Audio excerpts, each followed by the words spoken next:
So let's consider again what you see in the sky and see if we can explain why the wandering stars, the planets, seem to do the weird things they do. To summarize the weird things they do: 1, they don't stay put in one constellation, and 2, some of them are faster while others are slower. Both of these things are very nicely explained by a model, the model of the solar system. The idea here is that the sun is at the center and all the planets are going around it. That's why we call it the solar system. Sol in solar system is Latin for sun. It's helpful to think of each planet as something like a race car going around a giant racetrack, with the sun being at the center of that racetrack. When you think of it that way, you can imagine why the wandering stars wander through the constellations. It's because they're planets in orbit of the sun.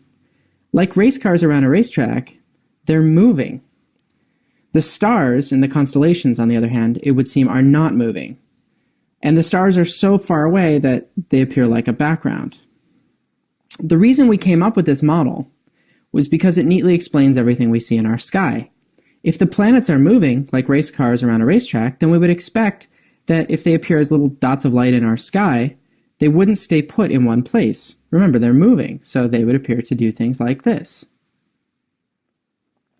If the planets are moving like race cars around a racetrack, then we might also expect that some of them move faster than others. So if you watch here in this video again, you can see how the inner planets, where the arrow is pointing, move a lot more quickly than the outer planets.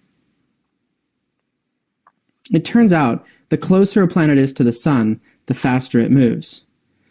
So the model of the solar system, or what we can think of as the racetrack concept, makes a lot of sense.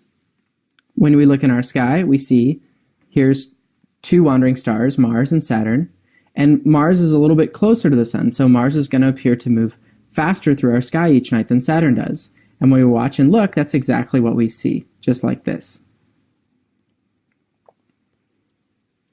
Most of the ancient Greeks never in a million years would have imagined that the Earth was itself one of the wandering stars. That would mean that it was moving like a race car around the sun, and it sure doesn't feel like the Earth is moving.